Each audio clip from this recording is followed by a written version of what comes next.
എല്ലാവർക്കും ലാലേട്ടൻ അപ്ഡേറ്റ്സിന്റെ പുതിയൊരു വീഡിയോയിലേക്ക് സ്വാഗതം. അങ്ങനെ റിലീസുകൾക്ക് മണിക്കൂറുകൾ മാത്രമാണ് ഇനി ബാക്കിയുള്ളത്.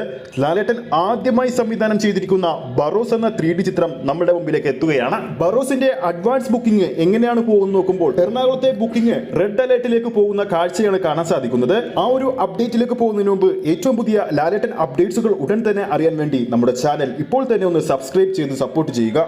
ബറോസിന്റെ ഹെവി ബുക്കിംഗ് ആണ് എറണാകുളത്ത് കാണാൻ സാധിക്കുന്നത്. അഡ്വാൻസ് ബുക്കിംഗിലൂടെ മാത്രം മികച്ചൊരു ബോക്സ് ഓഫീസ് കളക്ഷൻ ചിത്രം എറണാകുളത്തും സ്വന്തമാക്കുമെന്ന് തീർച്ചയായി കഴിഞ്ഞിരിക്കുകയാണ്. അവിടുത്തെ പ്രധാന തിയേറ്ററുകളിൽ ചിത്രത്തിന്റെ ബുക്കിംഗ് എങ്ങനെയാണ് പോകുന്നത് നമുക്ക് നോക്കാം. വനിത ഇടപ്പള്ളിയിൽ ചിത്രം കളിക്കാൻ പോകുന്നത് ആദ്യ ദിവസം 6 ഷോയാണ്. ആ 6 ഷോയും ഇപ്പോൾ തന്നെ ഓറഞ്ച് അലേർട്ടാണ്.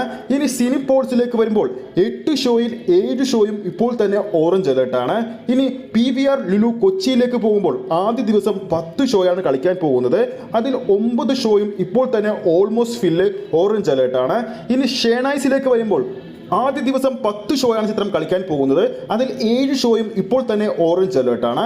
ഇനി ഫോറം മാളിലേക്ക് പോകുമ്പോൾ ആദ്യ ദിവസം 9 ഷോയിൽ 8 ഷോയും ഓൾമോസ്റ്റ് ഫില്ലാണ്.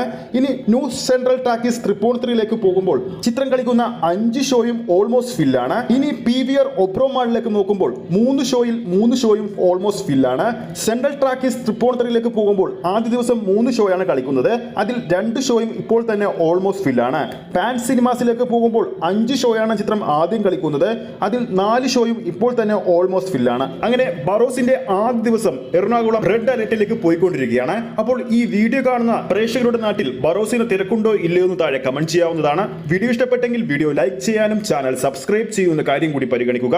ഫേസ്ബുക്ക് പേജിലൂടെയാണ് ഈ ഒരു വീഡിയോ കാണുന്നതെങ്കിൽ ഫേസ്ബുക്ക് പേജ് ഫോളോ ചെയ്യുക. അടുത്തൊരു അപ്ഡേറ്റുമായി നമുക്ക് വീണ്ടും കാണാം.